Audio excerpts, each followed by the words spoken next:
What's up mga kanter, no? Ngayong araw na ito mga kanter, pupuntahan ko yung kaibigan natin na Diwindi, si Solomon po. Kasi ito po yung request nyo, no? Gagawin ko na po ngayon. Araw ito, D-vlog po ito mga kanter, no? Magpabasbas po ako ni Solomon, yung kaibigan natin, no? Kasi kagabi pumapasok siya sa panaginip ko. Ang sabi niya, bakit raw wala akong interest o ano man na matuto agad. Yun ang sabi niya sa akin, no? At naging kampante lang po ako sa binigay niya ng mutya. Bali yan, pangdepensa po yun sa sarili ko. Kaya sa panaginip ko kagabi, nag-uusap kami to spiritual contact po yun, tawag yun, yung nanaginip ka po, yung espiritu ko po at saka yung ego ko po at saka siya ay nag-uusap po. So ngayon pinuntahan ko talaga ito, kaya mga 10 PM na po ito ngayon kasi malayo pa po ito sa area ko, no? Mga kanter, sana ngayong araw na ito mangyari na po, mabasbasan po ako at saka mayroon po pinadala po niya yung yung mutya, yun, no? Ito pinadala niya at saka itong may din ako langis ng ito, niyog, yung dana ng niyog. Ginawa ko po ito noon pang adlaw, yun, no? Yung Birni, hindi yun Birni Santo. Basta yun, mga kanter, no? Nandun na, puntahan ko na para matupad rin yung request nyo. So samahan nyo akong tuklasin ang mundo na puno ng hiwaga.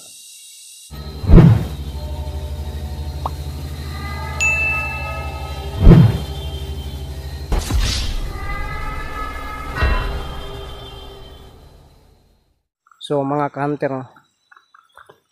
Dito na tayo, no? Kagabi sa pag-uusap namin, sabi niya bakit raw ako nakampante na ang sabi niya, bakit wala kang interest na malalaman mo lahat ng lingwahe ko o malaman mo, maintindihan mo yung sinasalita ko. Yan ang sabi ni Solomon sa akin. Kasi nakampante ako sa panaginip lang idaan. Kaya hindi ako natuto agad. Kaunti pa lang yung nalalaman ko. Kaya pinapapunta niya ako dito at saka request nyo rin ito na para lang mabasbasan po. Kasi yung basbas automatic na po yun, basta mabasbasan raw niya. Kagaya ni Dokyo the Explorer, nabasbasan na po yun. Kasi na lang si Dokyo the Explorer, yun, dito na po. Kaibigan, magandang araw po sa inyo dyan. Nandito na po ako, si Gusantiritin, yung una mong naging kaibigan at unang pumupunta dito sa iyo. Dito na po ako, no? Kasi kagabi kinausap mo ako, no? Nagkausap tayo kagabi, no? At ngayon pinuntahan talaga kita. Kaibigan, ito na po mga kanter, no? Ito ilalagay ko po itong yung pinadala niya dito. Iwan ko lang kung ano yung gagawin niya nito. At saka ito rin, no? Ito rin, yan, no? At saka kaibigan, pala, may dala ko ito. Ito na po, ba to? Ito na pong bahala dito. Wala akong dalang inumin, kaibigan. mamaya na lang siguro ng gabi magdadala ako ng inumin alak or soft drinks. So ito na yung pinadala mo sa akin, kaibigan, no? Yung langis ng niyog at saka yung binigay mo sa akin na mutya ng bato. So kaibigan, kain ka muna, no? So mga kanter, ano, yun, oh. Yun ang langis, oh. At saka yung mutya ko.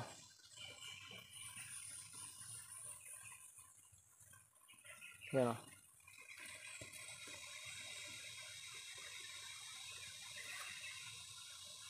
Kaibigan, magandang araw po.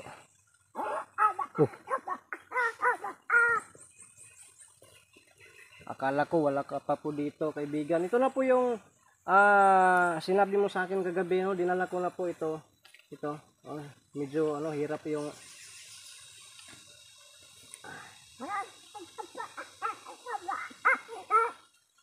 kaibigan, bakit ang layo mo po?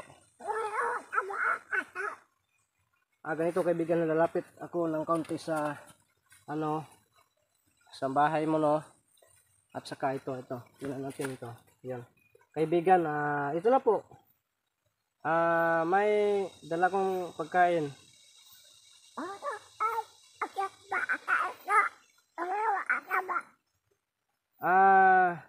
Kaibigan, no? Nag-uusap tayo kagabi. Sabi mo, papuntahin mo ako ngayon. Ano? Ano ba? Yun na kaibigan, alam ko na yun. Naintindihan ko po yung salita na yun. Ang sabi niya, mga kanter, no? Nagpasalamat rin siya na pumunta ako ngayon. Kasi, ito na po. Ito na po kaibigan, magpabasbas na po talaga ako sa inyo.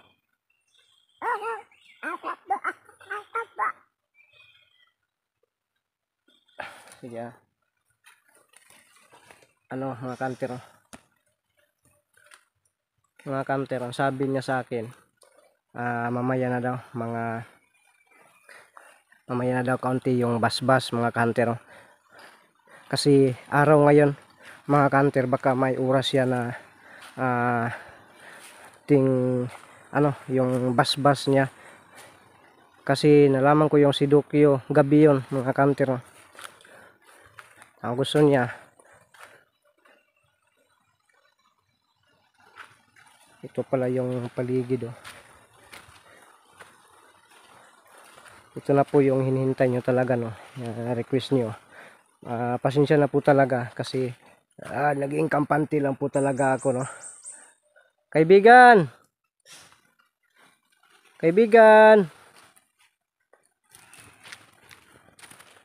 so mga kanter, ito na, dami na pong dito. Lilinisin ko po ito, kaibigan. Itong kaibigan, lilinisin ko po yung itong paligid, para parang lilinisin ko pagkatapos nito,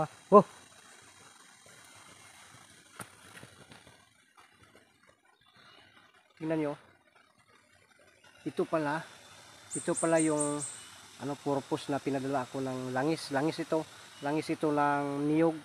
At saka ginawa ko ito nung yung ba yung tawag doon, yung mahal na adlaw po. Yun, ginagawa ko ito kasi taga-taon talaga gagawa ko pang sa mga gamit ko po. Yun. At saka itong langis na ito, may blessing din po. Ito, inubos pa niya, ito pala. Yun. Mamaya tatanungin ko po kung bakit niya nilagyan ito. Kaibigan.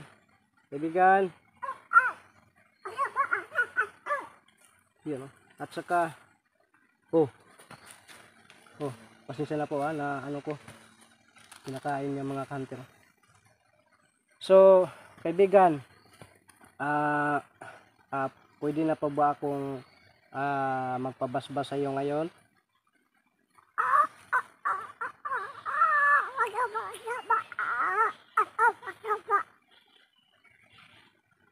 Yun kaibigan, no? Kasi yung basbas kaibigan, para magpabasbas mo ako sa inyo kaibigan, para madali kong maintindihan yung sinasalita mo.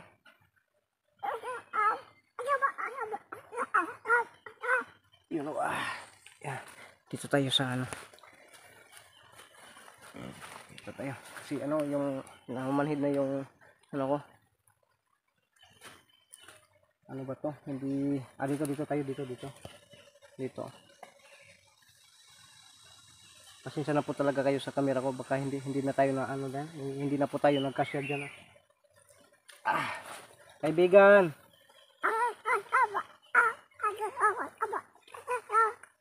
okay po, naintindihan ko yun. Ano raw, gusto niya pong lumuhod tayo. So gawin na lang po natin, gawin na lang po natin yung gusto niyo ipagawa.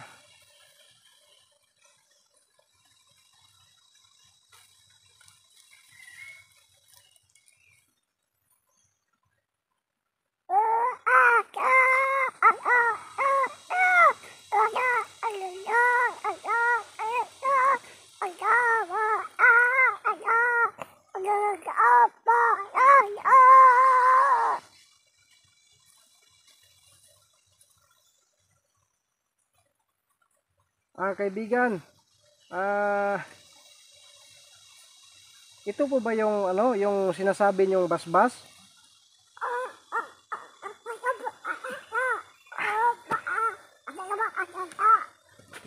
Ito na po yun. Kaibigan, maraming salamat po talaga sa binigay niyo pong basbas sa akin.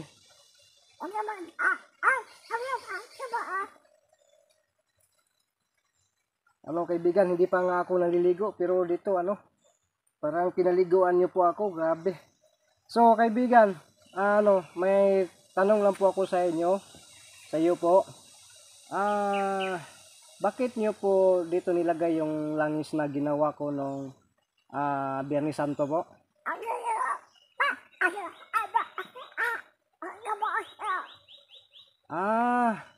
So pwede ko po itong inumin. At saka pwede ko rin itong pampahid lang po sa katawan ko. At saka yung itong batoy na ito, pwede na po na hindi ko dalhin kapag kahit saan ako maglalakad, kahit saan ako pumupunta, pwede na po ito hindi ko dalhin, basta kukuha lang ako dito ng itong lana na ito.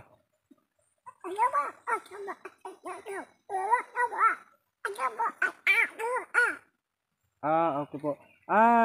Kaibigan, ang sabi po niya, kahit saan daw tayo magpunta, pwede raw yung langis na ito ang gagamitin ko pang pahid, pero mas talaga raw, ang sabi niya, mas okay talaga kung itong bato mismo na binigay niya, yung mutya ng bato na binigay niya, mas okay talaga yung ito talaga yung dalhin, o itong buo na talaga. Kasi ang sabi niya, mawala daw yung itong niya, yung langis niya na binibigay. Kaibigan, makapagpagaling po ba ito ng sakit?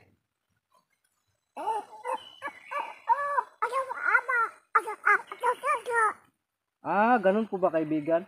So mga kanter, ang sabi po niya, makapagpagaling po raw ito ng sakit, pero intended lang po talaga sa pamilya ko, hindi po raw sa ibang tao. Kaibigan, bakit naman po? Kaibigan?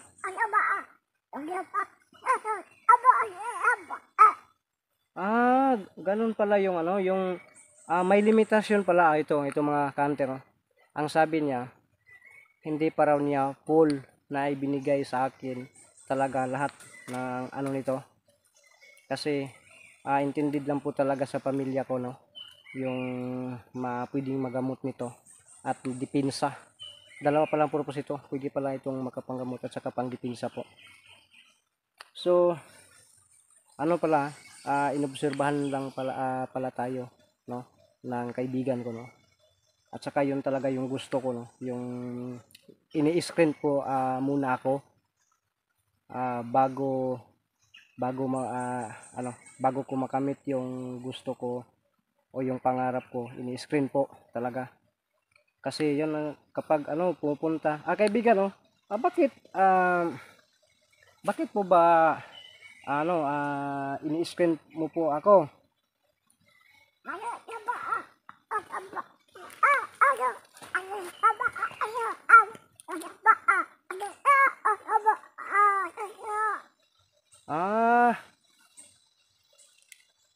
Tama pala, no?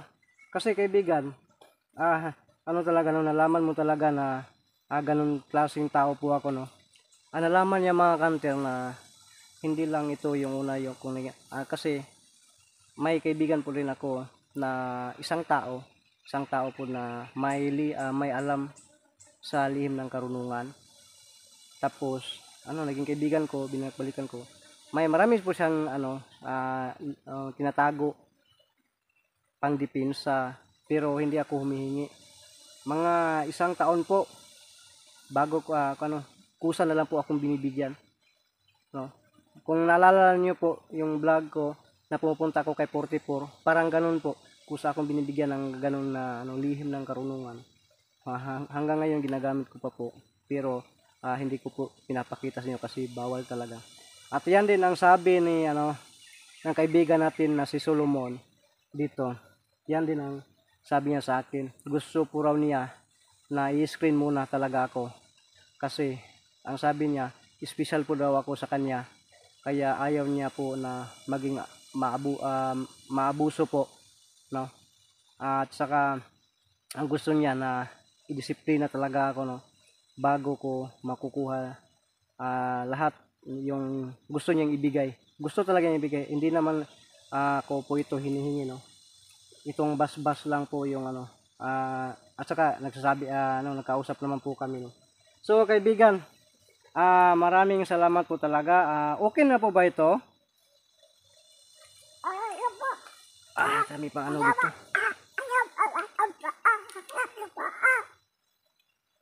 Yan, ang sabi niya, basta raw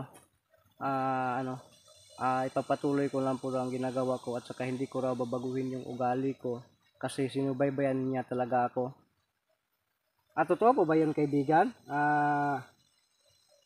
Yung sinubaybayan po ako?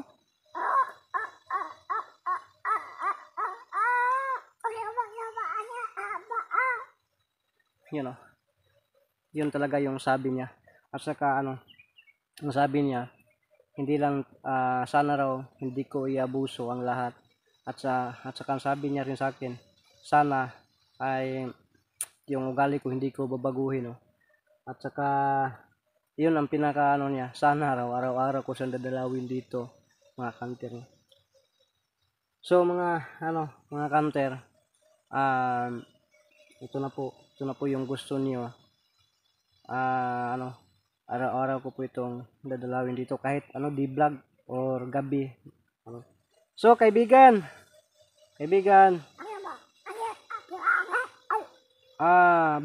balik ako mamayang gabi. Okay lang po ba? Okay, sabi niya, magdala na raw ako ng syuktong, kaibigan. Syuktong yung sabi mo, no? Syuktong. Yun, no?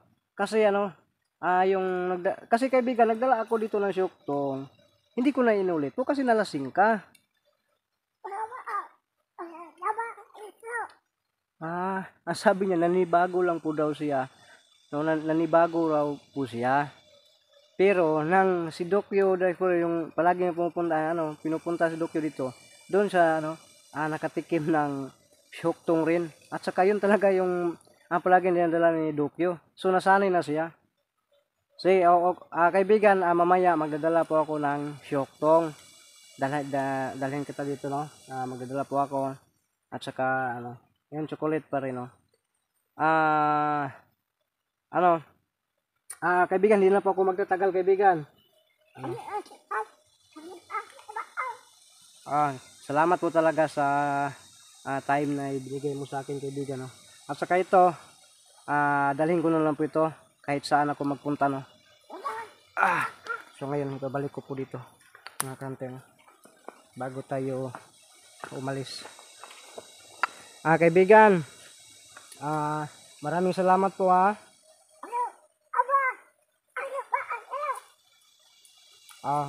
basta mamaya punta ako. Ang sabi pala niya, no, pupunta raw ako mamaya dito 6 PM.